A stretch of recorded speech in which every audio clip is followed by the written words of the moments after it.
Hey guys, don't forget to subscribe to the channel, leave a comment down below, let me know what you think. Now let's get into today's video. In this episode, we take a look at the release of Hogwarts Legacy and the attack on JK Rowling.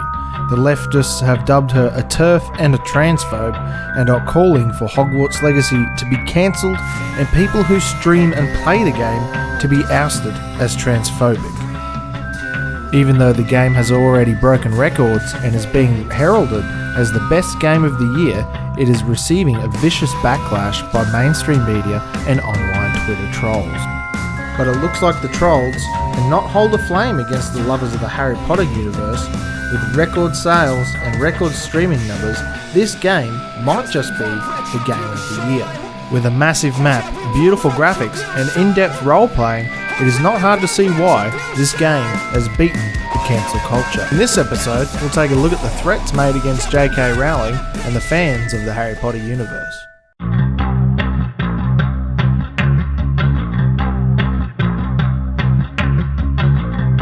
Hey guys, welcome to another episode of Crossing the Line. And I figured we'd take a look at the JK Rowling spat that's going on yet again. She is in the limelight after Hogwarts Legacy released the other day and had a resounding and pretty much an avalanche of support behind it. It was one of the best releases of this year so far, obviously, and it's broken a couple of records, even being the most streamed game on Twitch.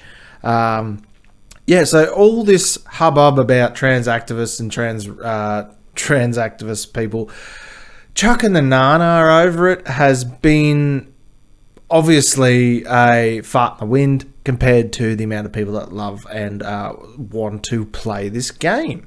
Now, JK Rowling has obviously been in hot water over the last few years. I think it was 2020 when she said that she didn't come out and support trans people as well as they liked.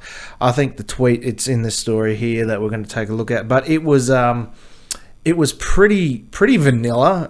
She said that she loved trans people, that she just doesn't believe that they're real women, which is, factually correct. And you know how people don't like you being factually correct on things like that because it might hurt someone's feelings. So they have used her as a witch at the stake. They have thrown things at her shit. She's been attacked over the last couple of years relentlessly, even though she's still been putting out a lot of content, books, movies, new video game, obviously, several other video games over the last couple of years, and everyone still loves Harry Potter and Harry Potter universe. I mean, I grew up on it as a kid. I loved it. I still enjoy it today.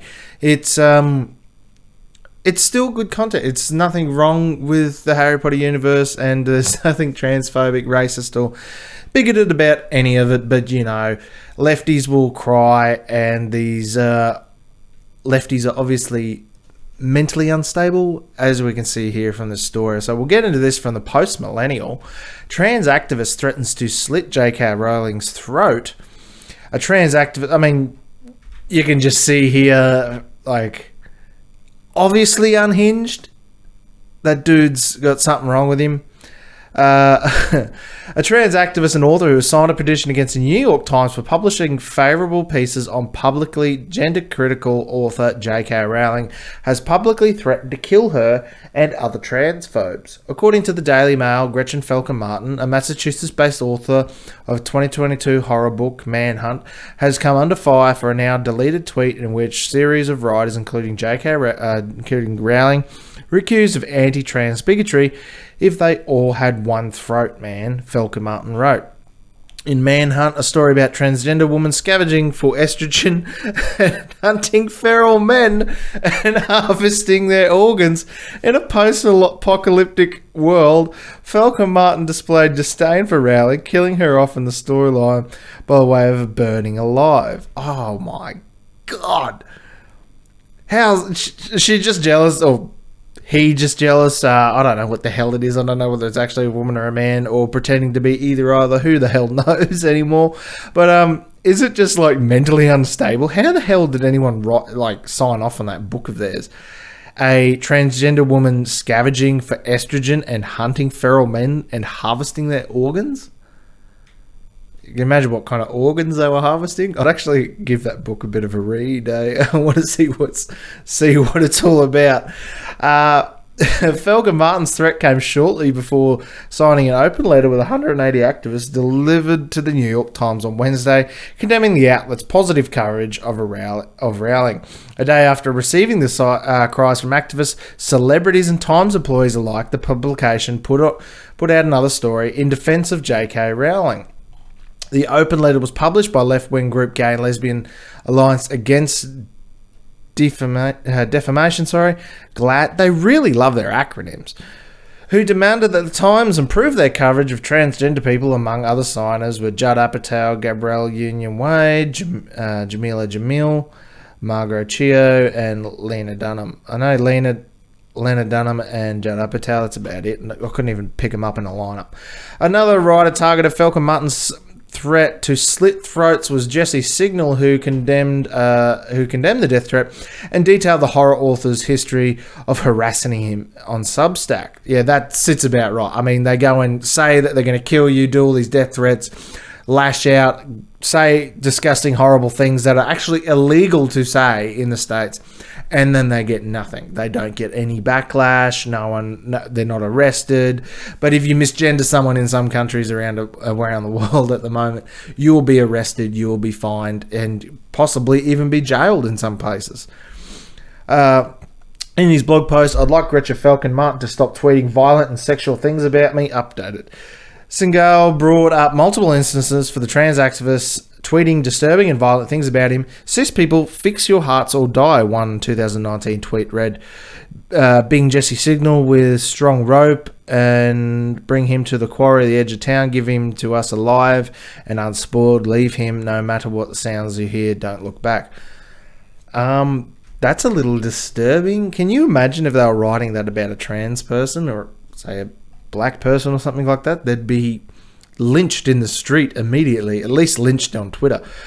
Singal attached several other instances of Falcon Martin sharing sexual fantasies about him, including one where the author described opening a closet door to find Jesse Singal furiously jerking it with his face purple and a belt taut around his throat with its free end tied to the hanger rod. Oh no, okay. We all have our things. We all have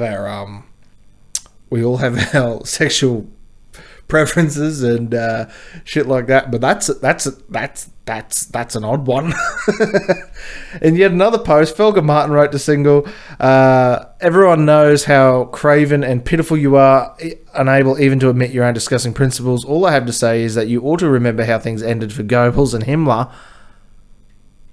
Goebbels and Himmler? Really? You might get yourselves the nightmare you're so obsessed with manifesting, but it's going to eat you alive in the end, and no matter how many of us you kill, we'll keep being born. We'll keep inventing ourselves. You can never get rid of us. We will F on your neglected graves. Wow, I really think this dude's got some mental health issues that really needs to be ironed out. I would actually be contacting the police if that was being said about me. I would go to the police or FBI immediately if that person is harassing you like that. Now, if you don't remember, JK Rowling tweeted a couple of nasty things saying that women are women and men aren't women, and women can have periods, men can't. Something along those lines. So that obviously turned the internet and the whole alphabet mafia against them, even though they're 100% correct and very welcome to their own opinion. So have a look at this other story here. JK Rowling to be put on trial for transphobic views as Wizarding World is saved. Ooh. In recent release of Hogwarts Legacy 2023 has caused a lot of unrest with the Harry Potter fan base, but despite some fans trying to boycott it due to the connection of the Wizarding World creator JK Rowling, the game is quickly becoming the world's largest title of 2023. JK Rowling is far better known these days for sharing posts on Twitter that have not been well received by the members of the trans community and beyond. In 2020, the author criticised an opinion piece for using the phrase people who menstruate instead of saying women. She later doubled down on the stance on gender identifying identity and the women's rights by sharing the following tweet, in which she explained that if sex isn't real, then there is no same-sex attraction. Check out the full tweet here below for context. All right, so this is the tweet. If sex isn't real, there's no same-sex attraction. If sex isn't real, the lived reality of women globally is erased. I know and love trans people, but erasing the concept of sex removes the ability of many to meaningfully discuss their lives. It isn't hate to speak the truth. Oh, but it is, apparently. What's wrong with that? That she literally says in the tweet that she loves trans people and knows trans people. But, you know, they need someone to attack, and she kind of looks like Ann Coulter, and she's rich now from creating these books that everyone loves so much. Despite Rowling's effort to clear up the air, her tweets have been widely regarded as transphobic, of course they have, by many Harry Potter fans who have now condemned the author so much that they appear to be severing all ties to their once-beloved franchise, starting with the Hogwarts legacy. Rowling has since been labelled a TERF, which means trans exclusionary radical feminist, that they really do love their acronyms. I mean, they love their acronyms just as much as they love their bloody different genders and whatever else they want to carry on about. There's some sort of mental health issue with acronyms, maybe. I don't know. That's not to suggest that she has no allies, though, as there are many Harry Potter fans, even actors from the films, who don't feel that her views are any way bigoted. While Harry Potter trio Daniel Radcliffe, Rupert Grint and Emma Watson have condemned Rowling's views, Ralph Fiennes, Jason Isaacs, Tom Felton, Miriam Margolyes is fantastic, by the way. Helen Bonham Carter has defended her, calling the backlash disgusting. Nevertheless, Rowling has become quite the pariah. She's even become the target of death threats following last year's attacks on Salman Rushdie. But despite rumours the Warner Bros. Had cut ties with Rowling, they announced their full support. Good on them. Rowling had repeatedly said that she supports the trans community, but remains firmly grounded in her support for women's rights. Now she has addressed the ongoing backlash to the upcoming aptly named podcast, The Witch Trials of JK Rowling, as shared via Variety. Yes, JK Rowling is on trial. In the latest podcast, snippets of her comments have been revealed in this trailer, which some you can read below. What has interested me in recent years, particularly on social media, is when fans say, you've ruined your legacy. Oh yeah, you could have been beloved forever, but you chose to say this, and I think you could not have been misunderstood me more profoundly. I never set out to upset anyone, however, I was not uncomfortable with getting off my pedestal. There is no denying that J.K. Rowling's previous comments have hurt many members of the trans community, blah, blah, blah, no one gives a shit. And there is no denying that when it comes to Twitter, she certainly likes to poke and hornet's nest with provocative tweets such as Merry Turfmas. But she will be able to set the record straight, or has the damage already been done? Well, I don't think there is any damage. I mean, she's sitting there on a pile of money. She's got one of the best and largest litanies of, I don't know what you call it, science fiction work or fantasy novels, I suppose, fantasy literature that's ever been created. And it's going to be remembered for hundreds and hundreds of years. And you will remember the person who wrote it and who came up with the idea. So I'm sorry to say, if you're upset that about her saying that men can't lactate or menstruate or something like that, those lines, that you're the one that's in the wrong. And if you're threatening to kill a poor woman because of her views, even though you consume all of her literature and her legacy so much that you pretty much base your whole life off of being a Hufflepuff, Ravenclaw, or a Gryffindor or a Slytherin or whatever, that's your fault. And if you've let it upset you that much that you're threatening to kill her, you're threatening to steal her work or whatever. I mean, someone came out and started a list of streamers who were streaming Hogwarts Legacy. What's the point of the list? Like, are you going to attack these people? I know a streamer that I watch on YouTube constantly. She's, whatever you want to call it, is trans and was streaming this the other day. What are you going to do about those people? Are you going to condemn them? Are you going to attack them? You're going to call them TERFs? You're going to call them anti-trans, transphobic or bigots? I mean, ball's in your court, so figure it out. When you figured it out, come back and have a chat about it. I don't know. If you're that upset about something that someone said on Twitter, that you're banning the use of their work, or you're trying to get their work cancelled, there's something wrong with you. I mean, there's something deathly wrong with you, and you should go and see a doctor. You should probably be on medication. I mean, if you're not already, you're obviously probably on estrogen or hormone blockers or something like that anyway. You're probably going to go get your tits cut off. I know someone like that. So, if that seems to be you and you can't see the light through the trees, you can't figure out that, like, maybe she said something that is truthful, it might have hurt your feelings, but it's not the end of the world. If you can't figure that out, then you are not a grown adult, and you don't get to talk with grown adults. Go back to the kindergarten when you belong and be quiet. Well, despite the fact the last two Fantastic Beasts films didn't perform so well, the wider Wizarding World hasn't sustained any real damage. Meanwhile, rumours of a reboot persist, but whatever happens, the IP will continue to be the goldmine it has been since 2001. But it would seem that Hogwarts Legacy has now forsaved the Wizarding World in many ways, as it serves a Fantastic Beasts installment in its own right, given the emphasis on magical creatures in the game. And though many fans continue to condemn the title, it includes the franchise's first ever trans character as featured in the image below. Oh, what's the trans character? I'm a man or something like that?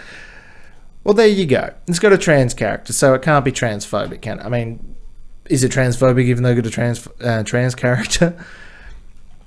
Hogwarts Legacy is an immersive open-world RPG set in the first world introduced to the Harry Potter books for the first time experienced in Hogwarts in the 1800s. Your character is a student who holds the key to an ancient secret that threatens to tear the Wizarding World apart.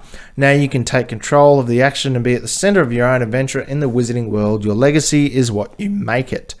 PlayStation 4 and Xbox One version of the Hogwarts Legacy are now on sale. And I think if you're a fan of Hogwarts, if you're a fan of Harry Potter trilogy, or LP, maybe go out and buy it. I intend to when I have time to play it, which I do not have time to play it at the moment. I'm working 90 hours a week and trying to put out crappy little videos on YouTube. Kind of takes up all your time. But it's interesting to see how much love and admiration people have come for this game, come for the movies, come for the books every single time anything is released in this LP. And it just shows you the 1% or 2% of people on Twitter screaming, crying and kicking and carrying on about trans activism and people are bigots and blah, blah, blah, whatever they want to carry on about. No one cares. No one's listening. You just have a loudspeaker and you're making a lot of noise for such a small minority of people.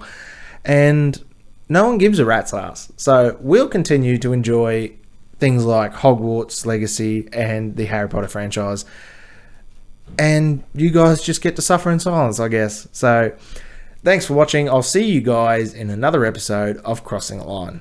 Thanks for watching. Don't forget to share, like, and subscribe. Leave a comment down below, and I'll see you guys in the next video.